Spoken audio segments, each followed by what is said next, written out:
the Full Court Press with Eric Frandsen and Jason Walker. Welcome back to the to the show that we're doing right now.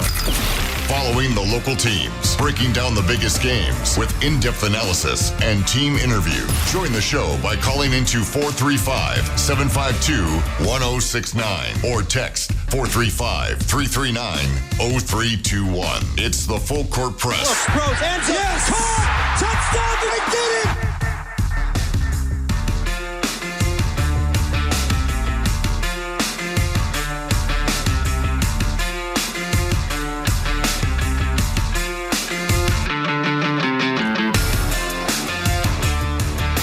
Good afternoon, everybody. Welcome on in. It's another edition of the Full Court Press. Eric Frandsen, Jason Walker. No shortage of things to discuss this hour that we have together here on 106.9 FM, 1390 AM, streaming on 1069thefan.com and on the 1069 The Fan mobile app.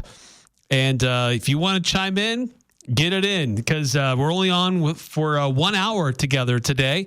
435-339-0321. Portal madness continues. Yeah, it's at least for a few more hours. Yeah, it's gotten crazy. So the portal closes today, but it was interesting because we were talking yesterday about the show going down to an hour. I was like, oh, maybe we'll extend the show if something crazy happens. And Eric, I believe I said this yesterday about portal additions. If we get like 3 transfer portal signings in like one day, which I guess it's not gonna happen for basketball. They've only got 2 slots left. And what happened yesterday? And what do you know? There ended up being 3 transfer additions. Of course, part of why I thought there wouldn't be 3 is because I thought there wasn't going to be room for 3. Ultimately, you could say 4 players signed, depending on how you want to count it. There were 2 that were officially announced. 1 was known, 1 was new, and then they added 2 verbal commitments later in the day. So, in a way, it was 3. Could say 4 if you want to be generous, but a lot of additions to Utah State. There was also some mystery over with the 3 additions. There were 16 players on the roster. Yeah, they were over their limit. Yeah, and based on the new house settlement, 15 is the cap, which Utah State, multiple coaches have said Utah State's planning on opting in. And based on the old rules, you could have more than the 15. Air Force was routinely having like 25-man rosters or like 22.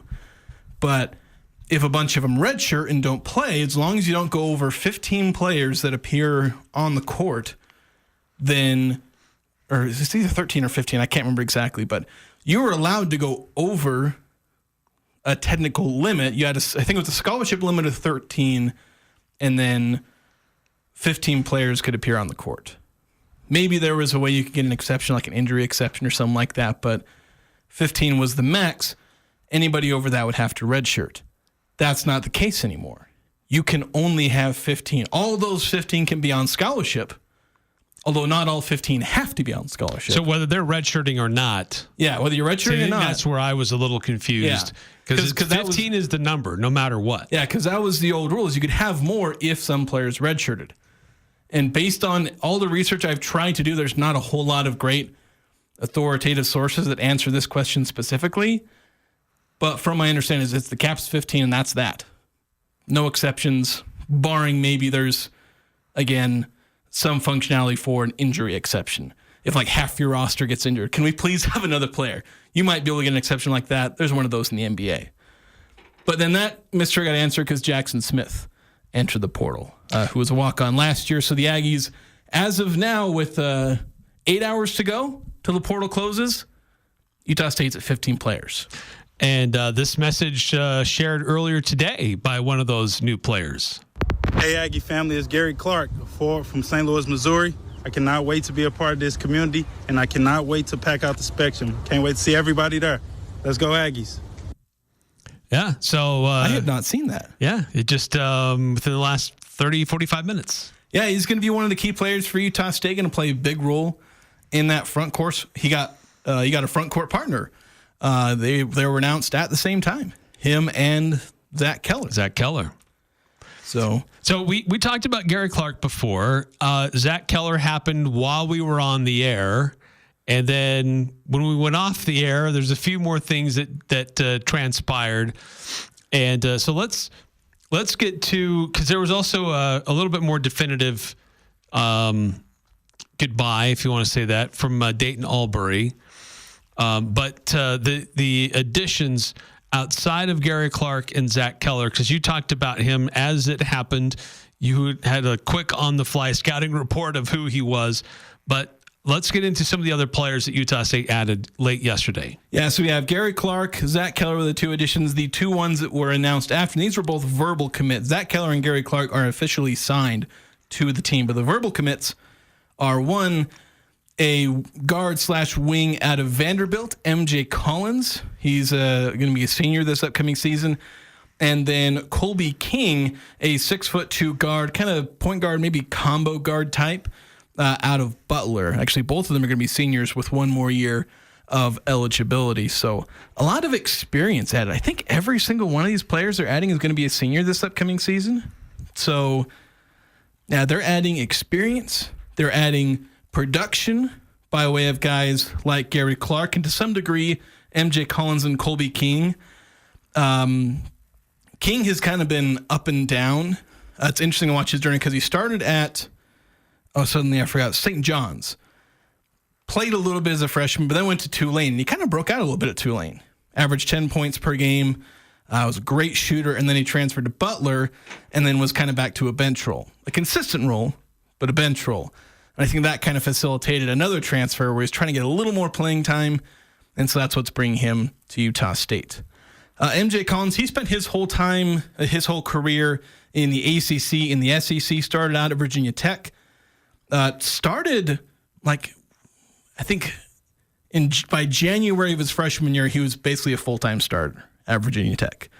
Then he started 28 out of 34 games, I think, as a sophomore for Virginia Tech. And despite taking some steps forward, he ended up transferring. Maybe he was taking advantage of his rising stock because he did transfer to the SEC. An overall better conference at this point for basketball. And while, again, he had a consistent role, he was a bench player. I would say he was their sixth man because he averaged 20 minutes a game, but there were 4 bench players on Vanderbilt who averaged 20 minutes per game. And it was all right next to each other. It was 3 or 4 guys that averaged 20-point-something minutes per game. Wow. It's who's the sixth man? Yeah, very balanced. It's they all come in at the exact same time, and they all play 20 minutes per game. So Collins was playing that consistent bench role, but I think, again, this is another one where he's trying to look for a bigger role. Could very likely be a starter with Utah State. Likely at that, one of those 2 wing positions, shooting guard, small forward. He'll, in his ideal world, he would start alongside Mason Falslev at one of those wing spots. He's much more of, I think, a defensive standout. His offensive numbers are concerning to a degree. In a similar way to Dexter Akano, which could be a good thing. Dexter Akano saw a big jump in his efficiency. Yeah. I don't know if Collins will do the same, but kind of the thing I'd say about Collins, and I've started my write-up on him, I've been watching film on MJ Collins all day, is he will replace Ian Martinez in the lineup, but have a role a lot closer to Dexter Akano. Because I don't see him making that scoring jump that Ian Martinez did. I know a lot of people have said his and Ian Martinez's stats are similar, and there's areas where that's true. But there's a lot of areas where it isn't. Ian Martinez was a good 3-point shooter when he came to Utah State. So when he ends up shooting 38% over 2 seasons with the Aggies, that didn't come out of left field. He was a good shooter. Collins is not a good 3-point shooter. So and Ian Martinez made his 3-point shooting a staple of his scoring punch. He did have other aspects of this game. He was a good athlete. He was a good slasher. But for Collins to make that same kind of leap that Ian Martinez did, he would have to have a shooting prowess that just came completely out of left field in a way that Ian Martinez's didn't. Because, again, he had a good shooting track record. Collins doesn't.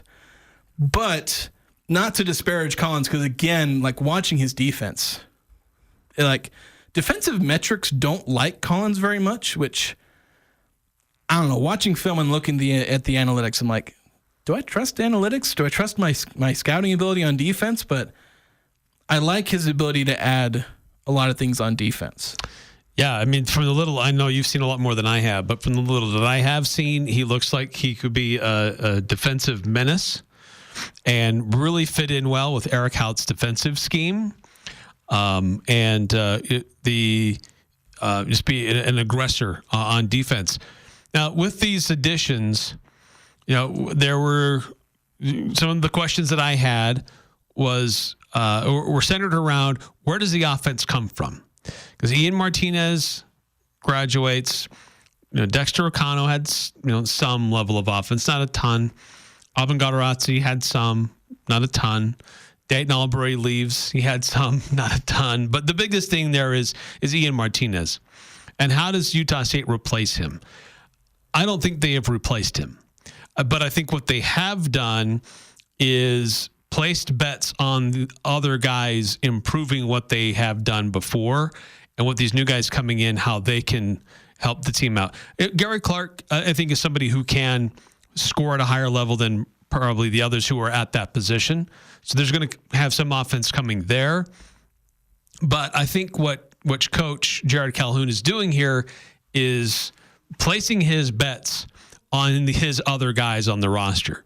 And that some of these other transfers coming in, while they may not have had big offensive roles where they were before, they will have those opportunities here in this offense. So it's not this guy leaves, this guy slides in and takes that same scoring load. I think it's more of this is going to be spread around a little bit more for Utah State. Yeah, I think you put it really well where in the way I kind of ended up describing it last night, somebody asked me, is I feel like this, as you said, they've not replaced Ian Martinez is scoring like straight up, at least especially at that wing spot. And where last year their scoring was really isolated to the wing. You had Mason, you had Ian. And then it was like somebody else will probably end up filling some of that offensive role, but it still ended up being a lot on the wing. It was Dexter O'Connell hitting 3-pointers. It was Drake Allen or Dayton Albury, again, scoring on the wings and on the guard line. And Utah State's trying to diversify that scoring a little bit more. They didn't bring in that one guy to add a scoring punch. Again, Gary Clark kind of being an exception because he's a dude who averaged 14, almost 15 points a game last year. But he moves that scoring from coming from the wing with Ian Martinez to the power forward position or just in the post, depending on whether you call him a power forward or a center. And they didn't add anybody else to, replace the wing scoring. But I think they've brought in a bunch of guys who can average between 6 and 9 points. MJ Collins can do that. I think Drake Allen can go from 7 points to close to 10. Kolby King is a guy who will be good either. He'll split the point guard minutes with Drake Allen. I don't know who out of King or Drake Allen will end up starting, but we're going to see a similar point guard dynamic to what we saw last year. And King, actually, I think his most important attribute that he's bringing to the table is his three-point shooting. He could very well be the best three-point shooter on the team this next season. Very good 3 seasons as a three-point shooter at decent volume. And then you've got Zach Keller, who I think they're banking a lot on him making a big jump in transferring down. Like, he's not been an impact player at the power conference level, but I think they see his potential if he transfers down and just gets an opportunity to build his confidence and utilize his skill set in the same way that you look at Ian Martinez, where he was able to build his skill set and he became a power conference level player, even though he transferred down, so to speak. So they are banking on a few guys making that jump, transferring from power conferences down to a mid-major conference. But I think overall, their scoring should be okay. I think there's question marks because, again, they're banking on guys having a bigger level of production than they did last year. But even with it, I think you can be confident that they're going to have a similar offensive punch. And then I think they're going to be better on defense, and in rebounding. So whether I'd say this team is truly improved, there's some wiggle room, but I think there's definitely a lot of room for fans to be confident that the team has improved, or at least that it should improve. Yeah, I think there's some nice pieces that have transferred in. I think it's a very exciting freshman class, though it's always hard to know what you're going to get out of freshmen when they arrive on campus. They may look great at high school, but when the level changes, sometimes you just don't know yet. But then look at the guys that are returning, that have already been in the system, that are committing to come back and work on their game and elevate who they are and how they can impact. So this looks like a very solid, well-rounded team for Jared Calhoun and staff. Yeah, I think it can be. And I like that you point out the freshmen, because that's one thing where I can't forget about them, but we kind of are. Mainly because it is really hard to project freshman impact. Like, if you'd have asked me which of the incoming freshmen last year was going to be the most impactful, I wouldn't have told you Jordy Barnes. Granted, there's only 2 of them. Yeah. I would have told you Isaac Davis was going to do it. And this year, I have my guesses as to who can be most impactful, but, one of them is going to be. Most of them are probably going to redshirt or have little impact this season. That's kind of the nature of freshmen. But the consistent thing about most Aggie teams over the last 5-6 years is there's usually a freshman having a notable impact. Sometimes it's a redshirt freshman, sometimes a true freshman. Jordy Barnes was kind of that guy last year, but then Mason Falslev was redshirt freshman. Obviously, the biggest example is Nemish Keda, but you also had Sam Merrill, Kobe McEwen. Stephen Ashworth had an impact as a freshman, as did, I think, Sean Bairstow and Max Shoga. I can't remember just how much, but Raleigh Wooster. You can go down a list off top of my head at the freshmen who have had an impact. Are they all stars? No. Keda is about the only star freshman. I guess Mason as a redshirt freshman. But they'll have an impact. And I think if the Aggies meet their peak potential or close to their peak potential next year, it will include a freshman having an outsized impact. Whether it be Adeline Elliman, Kingston Tosi, David Uizi, Elijah Perryman, Braden Bowe, somebody, if the Aggies are going to meet their potential, one of those freshmen will end up being a key cog in next year's team, like a 10 to 15 minute type role. Highly unlikely any of them starts. If one of the freshmen does start opening day, keep your eyes peeled on that freshman, because it means they are dang good. Right. Yeah, because they're having to beat out some very experienced guys in front of them. There is not an open spot in the starting lineup. All of them can be claimed by one, if not 2 different people. So a freshman, and a lot of them are seniors. Yeah. And if any of those freshmen manage to beat out one of those seniors for a starting spot or a 6th man spot, keep an eye on that player, because they're going to be special. All right, we do need to take a timeout here on the Full Court Press. We've got some texts coming in. We'll get to those. If you want to weigh in, always love to hear from you on the Young Power Sports of Logan text line, 435-339-0321. Now here's a concept. You earmark 1/3 of your profits to go back into the community, to local charities. Dex Imaging does that. My name is Anthony Wagner, and I'd like to share with you what I know about Dex, the company that acquired Valley Office Systems. Dex Imaging is committed to continuing quality customer service while raising the bar to become a strong community partner. Join us in creating the brightest image for tomorrow. Contact us at deximaging.com. When grid failures and severe weather cause power outages, your business might take a hit, or at home, you could lose your refrigerated food storage. Generac Standby Power Solutions help ensure an uninterrupted power supply. Generac is the #1 brand of standby generators. Get yours today from Golden Spike Electric, your trusted source for safety and security. Golden Spike Electric, powering your peace of mind. Online at gscgenerators.com or call 257-3016. They also service other models.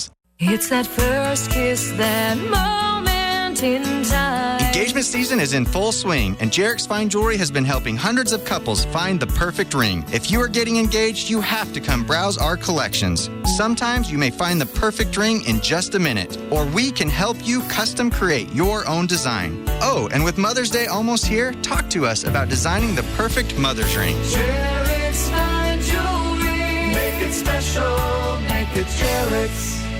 The chips and drinks are endless. The burrito is huge for only $7.95. It's got to be Cafe Sabor, Cache Valley's best Mexican restaurant and gold medal winner in the Best of Northern Utah contest. Experience Locals Day every Thursday with a huge burrito, endless chips and soda, only $7.95. Finding any lunch under $10 is nearly impossible. Every Thursday, drinks, chips, and a massive burrito. You pay just $7.95. The food, the fun at Cafe Sabor in the historic train station on 6th West and Center in Logan. Hi, this is Ashley with LSS Insurance. Medicare can seem complicated, but it doesn't have to be. Let us help. We'll answer all your questions and get you specific information that fits your needs. Medicare is not one size fits all. We'll help you find the right coverage for you. Call 752-9493. You can ignore the TV and the junk mail. We'll get you the exact information you need. We will help you access the benefits that are important to you. Call LSS Insurance at 752-9493. This is Jordan with Primrose Home Care and Hospice, and I'm here with Barbara. Barbara, how did you become acquainted with Primrose? I had been trying to get another company to come and help me, and I had waited about 2 weeks, and I needed a bath. My neighbor suggested that she would make a few phone calls, and that very afternoon, Mark Stokes was sitting in my front room, and he said, "What do you need?" Primrose Home Care and Hospice. We're your home team. The Aggies, Jazz, high schools, even the Pee Wees T-ball team. It's the Full Court Press on Sports Talk Radio, The Fan.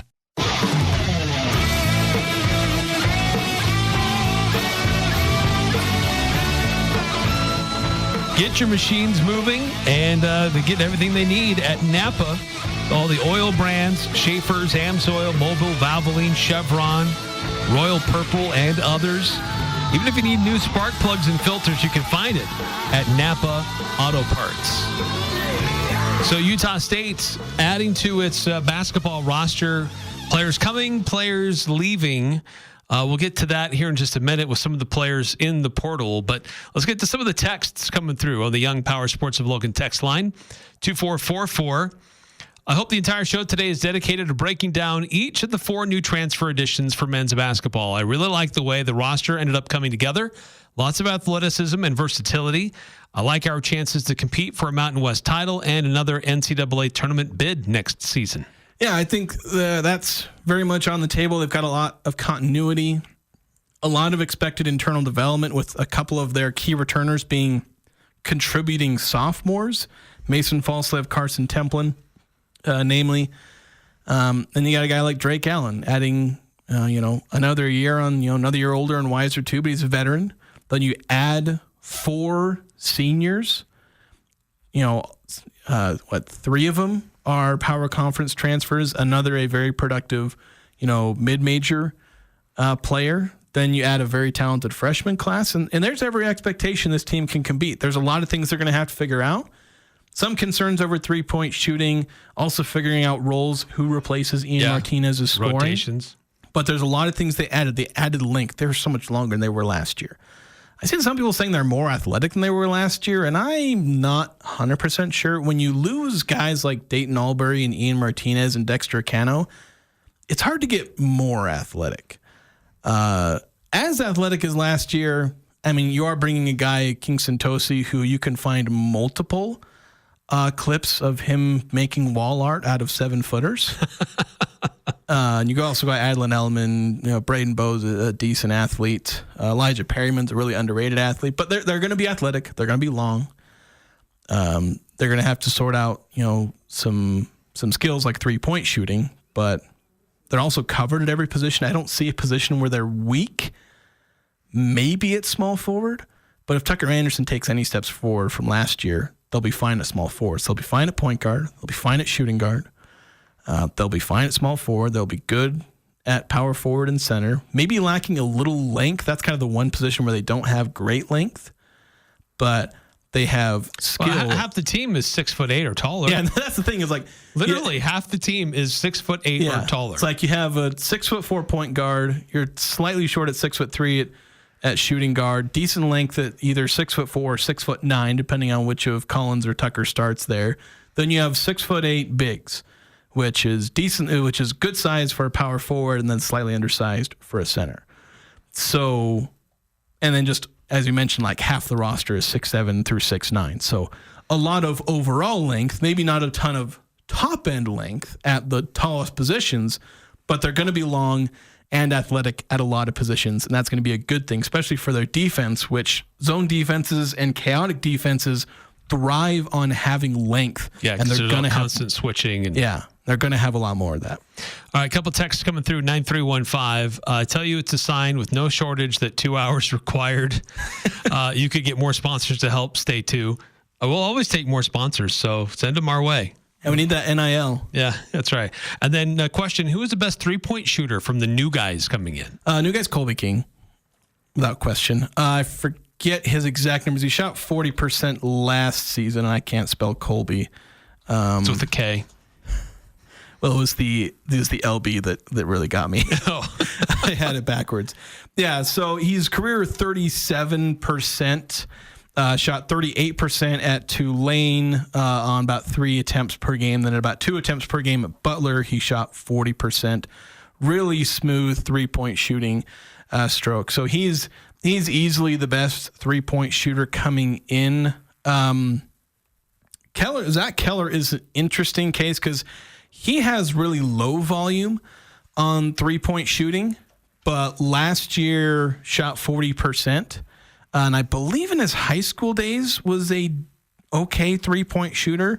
So and his shot looks absolutely beautiful. Like for a 6'10" big, I don't know if you can make your jump shot look prettier than his does. So it'll be interesting to see if he is able to come close to that shooting percentage. And if he does, then the Aggies will be really dangerous if he's able to be a stretch 5. But yeah, Kolby King, far and away the top three-point shooter there. Let's see, another text coming through, 5662. How come all these players without eligibility are putting their names in the portal? Ian Martinez in the portal now? What's going on? Yeah, so that broke like right before the show.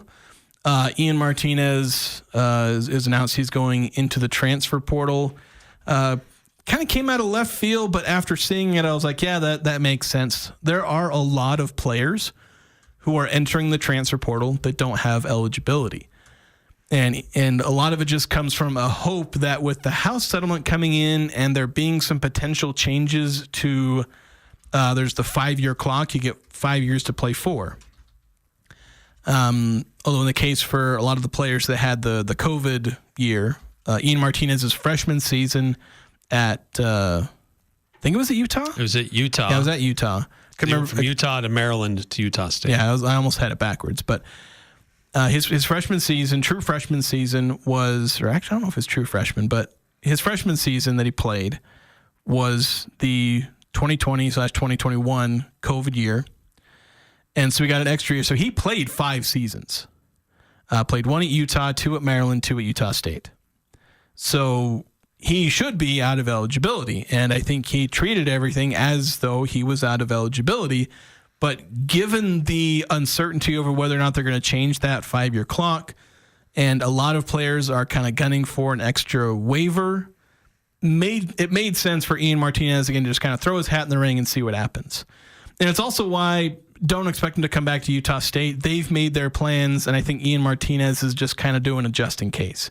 If he can go out there, if he gets a waiver, gets a landing spot, he can go out somewhere and make another $300+ grand. You know, the NIL money might have run dry by the time all this gets settled. But if he can go play another year of basketball, get a little more schooling in, make a little, 6 figures again, it makes all the sense in the world. But yeah, it is, as you said, there are dozens of players like him that are doing this whose eligibility have run dry, but they're getting counseled to put their name in the portal just in case. And so that's all that is, because there's a lot of weird stuff going on with the NCAA and different legal challenges. Though more recently, the NCAA has been doing better with winning some of their cases. But still, there's always that chance that something could be altered or changed. And if it does, those players who would still like an opportunity to play another year have that opportunity afforded to them because they're in the on the list, so to speak, even though right now their eligibility has expired. If something changes, then they'd still have that option. And there's a lot of these players, with basically all these guys, they've basically only gotten like 1, maybe 2 years of this NIL era, where I know NIL has been a thing for like, 3 or 4 years? I forget exactly how many, but this just open 6 figures for basically any star player at the mid-major level, 6 figures for any like bench player or above at the power conference level. There are a lot of guys who they're at the end of their career and they're like, can I get another one? Like one more year, and that kind of money will buy them a house. With a generation where that level of wealth is not something they're expecting. Yeah. So that is a life-changing amount of money that they can invest into their post-career, post-basketball career lives. And maybe they're feeling like they just born a little too late, like a year or two too late to fully take advantage. Where there's freshmen that are coming in making 6 figures, or at the top end, millions.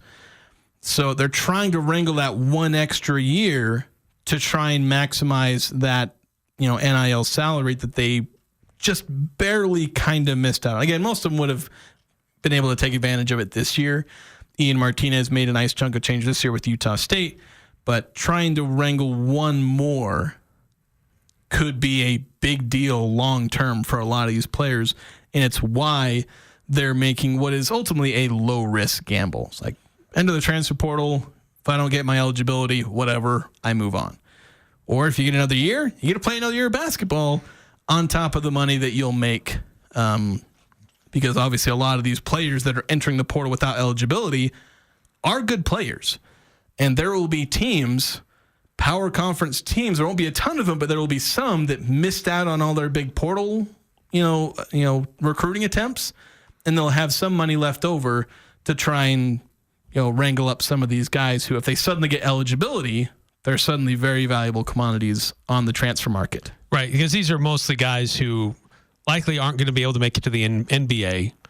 And so their earning potential still probably higher in college than when they go play overseas somewhere else.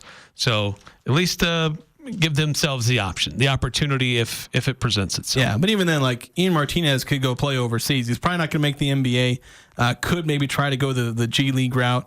I think he's good enough for that, but may ultimately decide to go play overseas. Could make some money that way, but I think he can make more money playing in America this year than he could in a couple of years in Europe. Yeah. So looking at this roster now, that crossing fingers, toes, eyes, anything else that we can come up with to keep this roster now in place, because with guys that are leaving, guys that have come in, they're at 15 now. What would the rotations look like potentially with this team? You've got certainly returning stars and guys that look like they're likely to still be starters, notably Mason Falslev.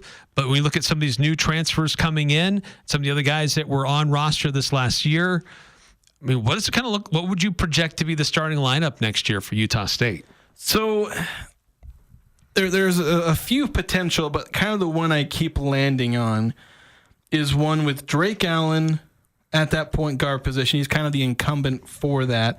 Then you have Mason Falslev. He's like the one of maybe 2 guys that I'm going to say that guy's going to start next year. Mason's definitely the one who will start. I'll get to the next one in a second here. But then I got MJ Collins, again, starting next to Mason on the wing.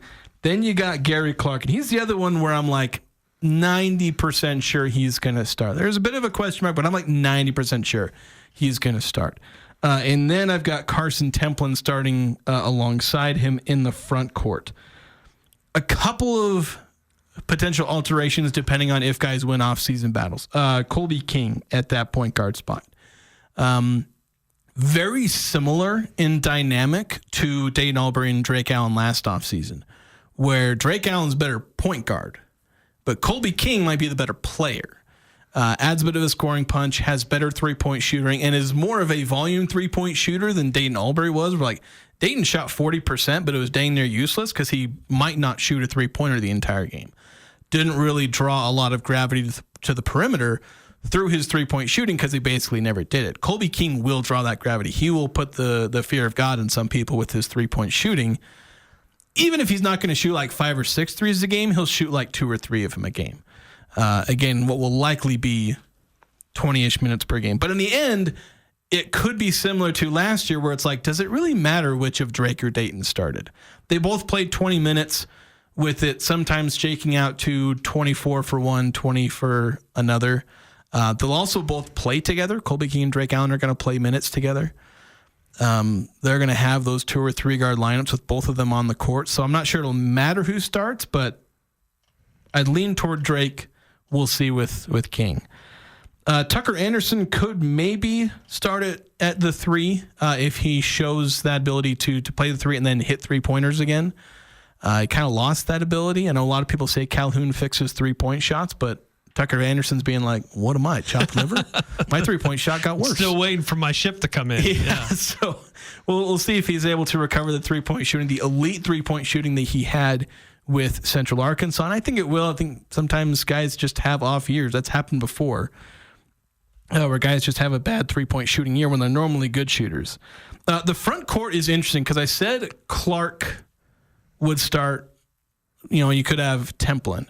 Where that could change is, what if Zach Keller just turns out to be an absolute baller? Well, then you start him, and you could start him next to Clark, and then suddenly you have a 5-out offense, and that could be really dangerous. Or you start Zach Keller next to Carson Templin if Templin makes a big jump. So there's some interesting things that you can end up doing with that front court in terms of combinations. Basically, the only combination of those front court players is that I wouldn't put Templin and Isaac Davis next to each other. But like every other combination between Gary Clark, Carson Templin, Zach Keller, and Isaac Davis, any of those 4 can pretty much play together, again, with that kind of one exception. So we could see a lot of lineups, but I think I'd lean toward Gary Clark and Carson Templin starting next to each other. Maybe Zach Keller. But again, that's one that you got to kind of wait and see if Keller actually makes that jump to being starting caliber as opposed to being a bench player on a power conference team. And it also depends on what jump Carson Templin makes. Because if he makes a big jump, it's hard to put him back on the bench like he was last season. So there's a few different, ifs, but I would generally go with Drake Allen, Mason Falslev, MJ Collins, Gary Clark, and Carson Templin as that starting 5. Yeah, I'm with you. There's too many questions about really Zach Keller. Will he, in this system, be able to be a starter? And if he can be, that's going to change a lot of that. But I think right now you would start. I would start Templin as your center, Clark as your power forward. And I think that small forward, there's just that wing player is going to be a really interesting battle between Collins and Tucker Anderson. What is Tucker? What kind of growth does he have? But there's going to be some really good battles up and down this roster, really, which is only making that roster and the team that actually ultimately takes the court that much better. Because if you're not performing, there's going to be hungry guys ready for minutes that want to come in and have their chance to show what they can do and impress the coaches and get out there and perform. Yeah, I think definitely. And the depth of this team could potentially have, because I'm looking at, I got a pretty comfortable 9-man rotation with the potential to have, and that's not including Jordy Barnes. He could give you 10. And then if one of the freshmen come in and, showcase, that they deserve a roster, a spot in the rotation, you could go to 11. Now that is really stretching it. I've not seen a Utah State team that can truly go 11 deep, and I don't expect I will. But and even if you have 15 and you're stuck at 15, there still might be a few guys who redshirt. Yeah, that 5 player freshman class. Yeah, I think David Weezy might be on redshirt alert just by virtue of where's he going to fit in. And the same with Elijah Perryman. Yeah, Elijah Perryman kind of in that same situation where those guys may only end up jumping up if they're either just too good to keep on the bench, or if there's a little bit of injury. Like, for instance, Jordy Barnes was kind of too good to bench anyway, but then Braden Housley got injured early in the season. So that removed some of the competition where Housley was probably going to play that Jordy Barnes role most of the season. Ultimately didn't. Jordy Barnes ended up taking that with how well he played. So I think the Aggies should have some decent depth, and then we'll see which of the freshmen manage to make a push. I think Braden Bowe will be really interesting because he has a combination of talent and opportunity where there's a slight hole in that like backup shooting guard spot where MJ Collins can fill most of Mason and Collins could fill most of those shooting guard small forward minutes. Tucker Anderson, any remaining small forward minutes. That backup shooting guard, that's got Braden Bowe's name written all over it. Although if he doesn't take advantage of it, they can fill it in other ways. Play multiple guard lineups with Drake Allen and Kolby King. Play MJ Collins at shooting guard. You can find ways to fill that spot.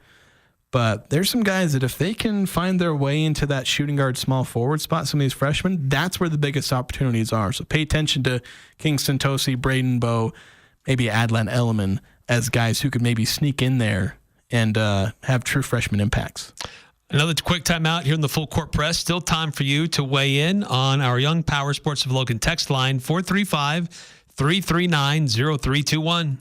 Retirement. Are you ready? Adams Wealth Advisors specializes in preparing you for a secure retirement. There's no reason to feel frustrated. The team at Adams Wealth will create a personalized plan that includes timing of retirement, reliable income sources, Social Security, estate planning, and more. Adams Wealth Advisors has a team of CPA, certified financial planners, Social Security experts to help you plan and retire with confidence. Call today, 752-1702, or visit adamswealthadvisors.com. That's adamswealthadvisors.com. Your dream retirement starts here.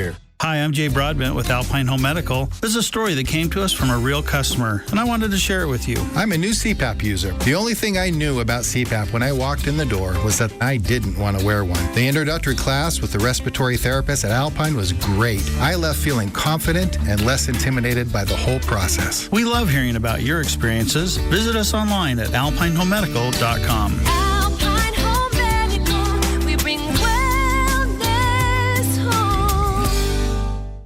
The Sportsman on Main Street is loaded with great clothing, shoes, and equipment. This is Mark inviting you to come in and check out our awesome store. For 71 years, we have outfitted you, whether you are going on the trail or to the theater. Trust me, you won't see yourself coming and going as we work hard to have some of the most unique clothing and shoes you will see anywhere. If it's a bike, skis, or unique clothing and shoes, I promise we will take care of you only at the Sportsman on Main Street in historic downtown Logan with tons of free parking in the back. Les Olson IT is your source for top quality technology. We carry the latest desktop and laptop PCs in stock, configured to your specific needs, and backed by our award-winning support team. And if your business demands high-performance hardware, we offer custom-built computers that can tackle any task. We also offer great computer accessories like monitors, keyboards, speakers, Fujitsu document scanners, and more. Get a quote today. Les Olson IT. This year, celebrate your anniversary with diamond jewelry from S.E. Needham Jewelers. Diamonds are a lasting gift and will be passed to future generations. When you shop our store, you'll enjoy a large selection of diamond bands, diamond pendants, and diamond earrings. Or perhaps this is the year to remount your diamond in a new one-of-a-kind wedding ring. Design it yourself and have one of our goldsmiths make the perfect ring. If you're in the market, come today. Open Monday through Saturday, 10 to 7. S.E. Needham Jewelers, middle of the block, at the sign of the clock. They never could play it, but they sure can talk about it. Eric Frandsen and Jason Walker on the Full Court Press.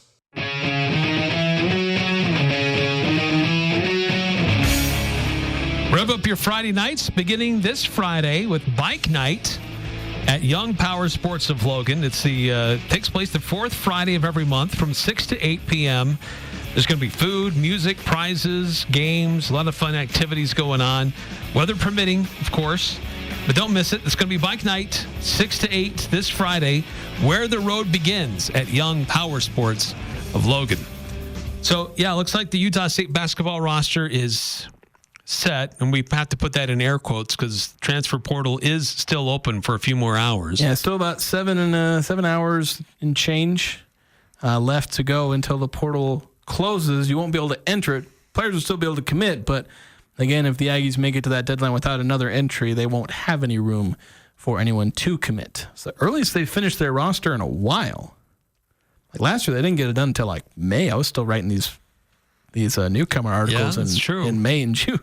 Well, part of it was because they had one of their stars putting his name in the portal on the last day. Yeah. One of the last hours. Yeah, that certainly didn't help. One text real quick, 3714, accidentally skipped over this one, asking us, so Jordy Barnes is still number 3 at point guard. And I'd say, yeah, obviously it depends on if he makes a jump this next year, adds a little bit more scoring to his arsenal. But I'd say a pretty similar role to last year. He played 10 minutes per game, because I think Kolby King and Drake Allen are going to, Kolby King's going to step in, basically replace Dayton Albury's spot in the rotation. And Jordy had nice moments for Utah State. I think he's a really nice point guard of the future. He was a true freshman last year. I have to keep reminding myself of that. So taking another year, learning from other guys, getting a little more strength, and getting more confidence with his own offense can only help him. And there's just more experienced guys ahead of him who I think still need the opportunity before Jordy. Yeah, and I think this could be a year where he takes a massive step forward, or it could be a year where he takes a decent step forward. And then if, Drake Allen and Kolby King, if depending on how eligibility works in a year from now, if they end up leaving, he could very well become point guard and be a guy who could average 10 points and 8 assists as a junior. If he's moving forward and developing all aspects of his game, could be a very dangerous point guard in the future. But this next year, probably a similar amount of minutes in a similar role. 5662, with the new redshirt rule in effect next season, at least we'll get to see some of the freshmen. Yeah, I can't remember if that was I know they've been mulling that. And if you can find a link, because I was looking for it, if that's being implemented next year. I know they'd been mulling adding that, or if it was also part of the House settlement. I can't remember if it was part of that. So, because I saw a text and I was trying to remember if it's going into effect next year, which would be nice. It really should be. It should have happened, 2 or 3 years ago for a lot of these other sports. Yeah, I know that they were considering it, but I hadn't heard that it had been adopted. Yeah, and I hope it is as soon as possible. I'm just looking. There's a CBS Sports article from last September where it was being discussed, but I don't see where it's been adopted. Yeah, I know we brought it up on the show, and again, it could be part of the House settlement, because there's a lot of things with eligibility and stuff like that are part of that settlement. 9315. How many coaches have said, like Calhoun said, they would donate in NIL for basketball, $150,000 if I have that number right? Would that not be a smart move because it helps the coach get better players? If you have better players, then you are more likely to get a new contract worth more money. So that NIL donating gave you some tax benefits, maybe you more money. This thought I had sound right? How many coaches have publicly said that? And then how did these USU transfers compare to the rest of the teams in the Mountain West so far with their transfers? I wouldn't be surprised if other coaches have said something similar to Calhoun about trying to donate to NIL. Of course, Calhoun also added the caveat, if he's allowed. He wasn't sure. I'm not sure either. I don't know if there's rules about what coaches can do as far as donating to NIL. Because I've seen coaches donate to the university for facilities projects, locker room projects, things like that. But for NIL, I don't know. Yeah, it's a good question. It'd be interesting. But of course, we're also going into a revenue sharing. So it'd be more like coaches taking less money in their contract to facilitate more money for revenue sharing. That would be the kind of the avenue for coaches to donate, so to speak, some of their salary. It'd just be like, taking less money. I don't know if they'd be public about that. I mean, it'd be good PR to say, hey, I took less money as a coach so we can have more money for our players' salaries. But obviously Calhoun, his job is staked on getting good players. So yeah, I'd be willing, for him making, I've suddenly forgot how much he had, $1.2 million or something. I suddenly forgot the number he was making, but if I was making $1.5 million and I could donate $150,000 of that for job security, that'd be a worthy investment. That's a starting caliber player in the Mountain West. Yeah, it's always easier to coach when you have more talented players. Yeah, if you have talented players, coaching is easy. And Calhoun obviously fully aware of that. To answer the second question really quick, I'd say it's pretty solid. I think Nevada and Colorado State are doing pretty darn well in getting transfers. New Mexico just added a 7'1" guy. Granted, he was not a super productive guy, but could have some potential there. So I don't know if I'd say Utah State has the best transfer class, But if you say they had like top 3, top 4, I wouldn't really disagree with you. All right, another quick timeout. We'll be right back after this. Some comments from a former Utah State University president who is a new president in the Pac-12, the newly formed Pac-12. Comments about what direction the Pac-12 may be headed, at least where they may be looking for expansion. So we'll discuss that coming up next here on the Full Court Press. This is Kyle at Advanced Door, and we guarantee every garage door we install for a lifetime, parts and labor. That's every door, every spring, every roller, every track, every motor.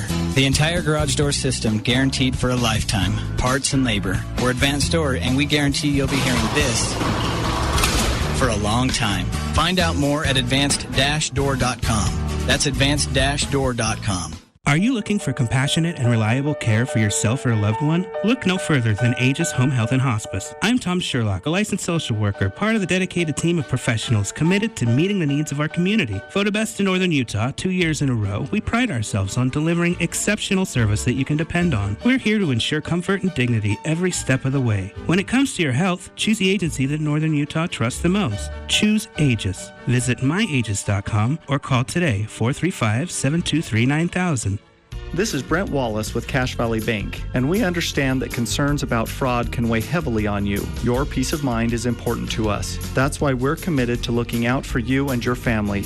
Our team keeps a vigilant eye on your account, and if you ever have concerns or need support, we're just a call or visit away. Whether you need advice or just someone to talk to, our friendly staff is ready to help. We're more than just a bank. We're your neighbors, and we care about your security. Visit your local branch today. Cache Valley Bank, member FDIC. This is Jay at Daryl's Appliance. When your appliance needs service, who should you trust? May I suggest a company with 50 years of experience serving locals? A company with factory-trained technicians with over 100 years of combined experience? A company that stocks thousands of parts to service your appliance? That's Daryl's Appliance. When you need your appliance repaired right, quickly, think Daryl's west on Airport Road, open until 6 p.m. on weekdays, 5 on Saturday. Disasters don't wait for a convenient time. When the unexpected strikes, call the trusted team at Blue Sky. Remember, Blue Sky is that same great ARS team you know and trust. This is Tom with Blue Sky Restoration. When disaster strikes, whether it's a flood, fire, mold damage, or an unforeseen accident, Blue Sky will clean up, repair, and restore your home or business like it was before. No disaster is too big or too small. For all your restoration needs, you can trust our Blue Sky team. The Full Court Press on Sports Talk Radio, 106.9 FM, 1390 AM. The Fan.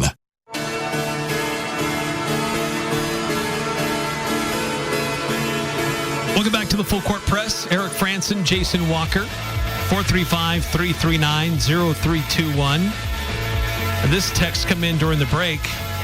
Jason, you had ranked the top 5 or so transfers into the conference a couple weeks ago.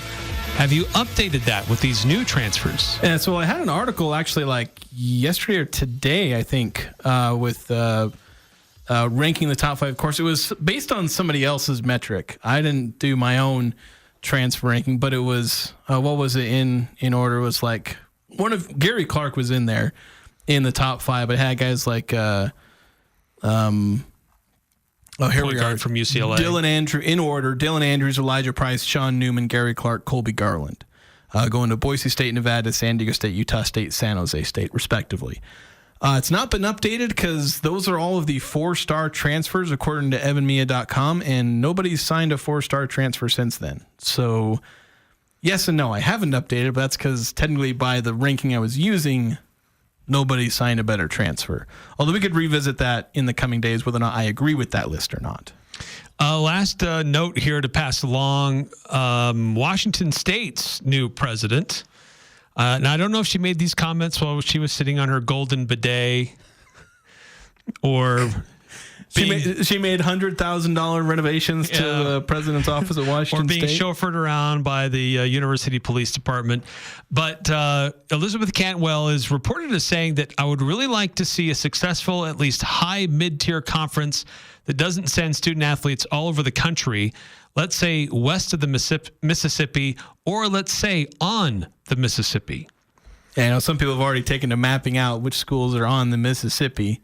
So there's some schools that are automatically like out of consideration. Minnesota, Iowa, Ole Miss. Those aren't going to come. Yeah, there are the schools on Mississippi, but that also rules out like Memphis because they're east of it, South Florida. But you look at some that are like on the Mississippi. There's like Tulane, Louisiana, Monroe. Louisiana. So here's some interesting ones there. Real quick, going to the text line 8577 asking, what player do you expect to replace Ian Martinez's production from last year? I did address this a little bit earlier in the hour, but just to kind of rehash that a little bit, I would expect some of it to go to Mason Falslev because he's going to try and up to close to 18 points per game. I'd expect MJ Collins to replace some of it, and then I expect some of that to shift to Gary Clark, where it's going to go like there's not going to be a wing player that just replaces all of it. It's going to shift a little bit more toward the post, and then you have kind of a by committee replacement between like 3 or 4 players. Yeah, agreed. So I think it's a really exciting roster for Utah State with versatility and certainly a lot of exciting things for defense as well. And that's going to do it for us. Got Dan Patrick coming up next. We'll be back at it again tomorrow here on the Full Court Press. I'm Dan Patrick, and this is Above the Noise. It's NFL Draft Week, where hope and hype and maybe a little head fake or two comes together in one perfectly chaotic package. By now, we've heard the rumors. This GM loves that quarterback. This guy's rising. This guy's falling. And here is the truth. There is very little truth right now. It's the time of year of misinformation. Teams float interest in one player to mask interest in another. Agents leak favorable comparisons, boosting their client's stock. A casual comment in a pre-draft presser suddenly becomes front page speculation. And suddenly, a quarterback who was thought to be outside the top 10 is now being discussed in the top 5. Welcome to smokescreen season. Evaluating draft talent is hard enough. Trying to separate fact from fiction in the final days, well, nearly impossible. So while the buzz builds and rumors swirl, just remember, only one thing matters: what name gets called Thursday night. Up until then, take it with a grain of salt. I'm Dan Patrick, and this is Above the Noise.